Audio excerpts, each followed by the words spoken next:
샬롬, 우리 하나님께서 오늘도 말씀 안에서 동행해 주시기 바랍니다. 오늘 하나님께서 우리에게 주실 말씀은 사무엘상 26장 1절에서 12절까지의 말씀입니다. 모든 것은 하나님의 손에 달려 있습니다. 사는 것, 죽는 것, 흥하는 것, 망하는 것, 흥망성쇠, 생사화복이 다 하나님의 손에 있습니다.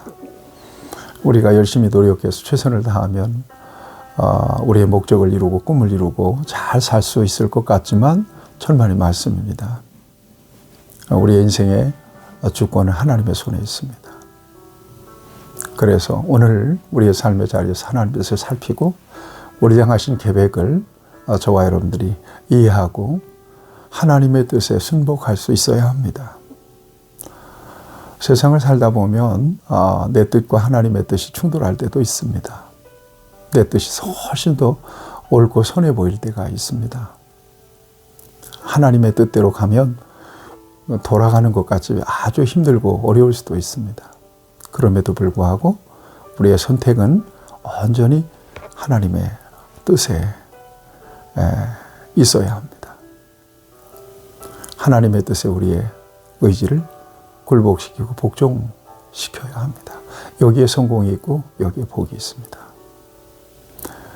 늘 말씀드리지만 우리는 너무나도 근시안적이고 지엽적인 안목을 가지고 살잖아요.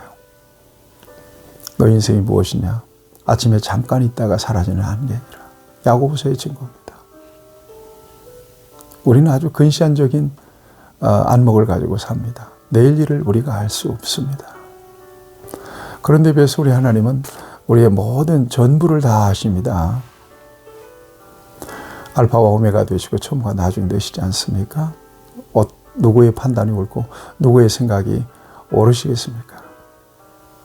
그리고 독생자 예수님을 통해서 저와 여러분들을 구원하셔서 자녀 삼으셨는데 망하는 길로 인도하시겠어요?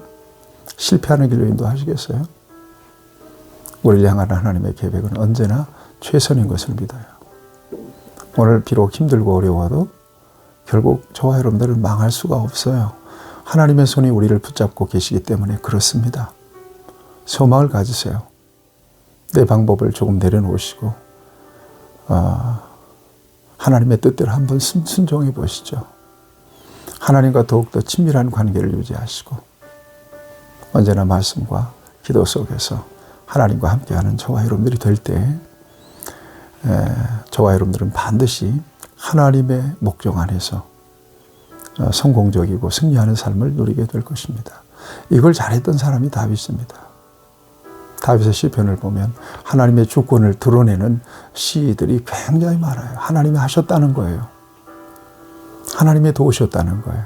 하나님이 싸우셨다는 거예요. 자기가 한 게 아니라는 거예요. 여러분, 다윗이라고 흠결이 없는 사람이 없겠어요? 우리가 알다시피 여러 실수하고 범죄한 그 기록이 있지 않습니까? 그럼에도 불구하고 하나님의 그를 버리지 않은 것은 하나님이 죄라면 죄라고 인정하고 하나님 앞에 회개했어요. 왜냐하면 하나님을 떠나면 자기는 죽음이라고 여겼으니까요. 저와 여러분들을 그렇게 절박하게 하나님 붙잡아야 합니다. 우리가 찬송하잖아요. 주 나를 박대하시면 나 어디 가리까? 주 나를 박대하시면 내 어디 가리까? 피할 곳이 없어요. 기댈 곳은 주님밖에 없어요. 그래서 주님의 손을 의지해야 돼요. 주님을 불러야 돼요. 이 믿음 굳세신 여러분들이 되시기를 축복합니다. 오늘 본문 말씀을 보면 다윗이 지금 사울에게 쫓겨서 그럼 쫓기는 상황이죠. 십광야의 어느 지점에서 은신하고 있는데 이 사실이 또 사울 왕에게 들어가서 사울이 군사 3,000을 데리고 다윗을 잡으려고 왔습니다. 여러분, 다윗이 사울의 옷자락을 벤 사건을 아시죠? 엔게디 굴에서 사울을 죽일 수도 있는 상황에서 사울의 옷자락만 뺐어요. 왜 그랬어요? 여호와의 기름 부음을 받은 사람이었기 때문에 스스로 보복하지 않은 거예요. 하나님 경외했기 때문에 그를 살려둔 것이거든요. 충분히 죽일 수 있었어요. 그리고는 그 사실을 사울에게 알렸을 때 사울이 뭐라고 그래요? 내 아들아 그러면서 나는 너를 죽이려고 하는데 너는 나를 살려주었구나. 그러면서 내가 너를 죽이지 않겠다고 맹세하잖아요. 근데 맹세는 온데간데 없이 다시 군사 3천을 데리고 다윗을 죽이려고 이처럼 온 것입니다. 이때 여러분 5절 말씀을 보면 다윗이 일어나 사울이 진친 곳에 이르러 사울과 내레 아들 군사령관 아브넬이 머무는 곳을 본즉 사울이 진영 가운데 누웠고 백성은 그를 둘러 진쳤더라. 그래서 다윗이 사울의 진영을 쭉 살펴보니까 사울이 백성들 사이에서 이렇게 있고 백성들은 사울을 둘러 진치고 있더라는 거죠. 그래서 6절 이하에 보면 아비새라고 하는 아주 빠릿빠릿하고 싸움도 잘하고 용맹한 아비새를 데리고 그 진영으로 다윗이 직접 들어갑니다. 그랬더니 여러분 여기 보니까 다 여기 누워있는지라 7절 보세요. 다윗과 아비새가 밤에 그 백성에게 나아가 본즉 사울이 진영 가운데 누워 자고 창은 머리 곁 땅에 꽂혀 있고 아브넬과 백성들은 그를 둘러 누웠다. 깊이 잠에 골아 떨어져 있는 거예요. 조례의 찬스가 왔습니다. 그러자 아비새가 오늘 창으로 저 사울을 찔러서 단번에 땅에 꽂게 하소서 다윗에게 요청합니다. 죽이겠다는 거죠. 이때 다윗이 말립니다. 9절 말씀입니다. 다윗이 아비새에게 이르되 죽이지 말라.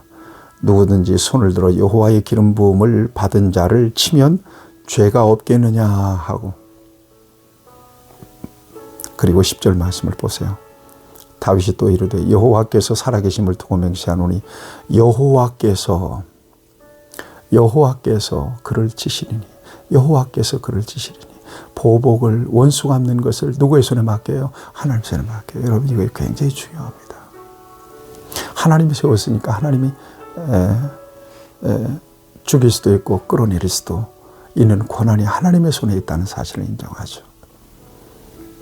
11절에 또 얘기하여 내가 손을 들어 여호와의 기름 부음 받은 자를 치는 것을 여호와께서 금하시나니 너는 그의 머리 곁에 있는 창과 물병만 가지고 가자.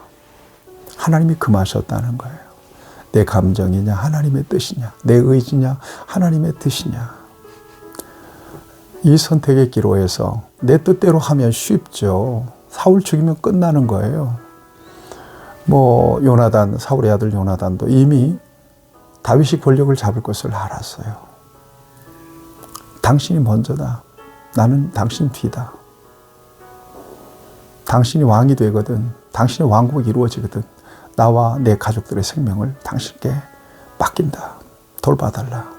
이렇게 맹세까지 하고 언약까지 하잖아요. 누구도 다윗의 왕이 되는 것을 막을 사람이 없어요. 사울 하나만 제거되면 끝나는 거예요. 쉬운 방법이죠. 그런데 하나님의 뜻에 하나님의 그 계획 속에 사울 왕을 맡깁니다. 자기가 친히 보복하지 않습니다. 원수의 생명을 하나님의 손에 맡기는 거죠. 하나님의 손에 맡겨드리는 것 굉장히 중요합니다. 여러분 어떤 순간에 내 손은 가까워요. 하나님의 손은 먼 것 같아요. 그래서 얼른 내 뜻대로 일들을 처리했다가 그르치는 경우들이 얼마나 많아요. 이것에서 실패해서 인생을 굉장히 힘들게 사는 그리스도인들이 굉장히 많습니다. 여러분, 내 뜻이 아무리 선해 보여도 하나님의 뜻이 선하고 내 방법이 아무리 쉬워 보여도 하나님의 방법이 옳은 방법이에요. 빠른 것보다도 옳은 게 중요하죠. 빨리 가는 것보다도 바르게 가는 것이 중요하고 다윗은 이걸 잘할 수 있었던 사람이에요. 그래서 그를 하나님이 끝까지 책임져 주시잖아요. 그래서 여러분 12절에 보면 사울의 머리 곁에 있는 창과 물병만을 가지고 다윗이 눈치채지 않게 사울의 진영을 빠져나갑니다. 하나님의 주권을 믿으시죠? 그렇다면 저와 여러분들이 어떤 현상보다도 어떤 우리의 능력이나 또 어떤 환경보다도 더 집중해야 되는 것은 바로 하나님의 뜻을 살피는 일입니다. 하나님의 계획을 살피는 일입니다. 하나님의 눈치를 보는 것입니다. 하나님과의 관계를 점검하고 밀착시키는 일입니다. 여러분, 주님 안에서 이 일을 정말 잘해서 하나님이 저와 여러분들 끝까지 책임져 주시고 저와 여러분들이 나서지 않더라도 하나님께서 친히 나서셔서 원수들을 보복해 주시고 우리에게 놀라운 승리를 안겨 주시기를 바라고 또 그렇게 될 줄로 믿습니다. 하나님을 온전히 의지하여서 마지막까지 영적인 전쟁에서 승리하시는 저와 여러분들이 될 수 있기를 축복합니다. 내 방법보다도 내 능력보다도 하나님의 방법과 하나님의 능력이 선하시고 옳으시고 강하십니다. 그래서 하나님을 의지하기를 원합니다. 그 믿음 우리에게 굳세게 하여 주시옵소서. 예수님의 이름으로 기도하옵나이다. 아멘. 여러분 승리하시길 축복합니다.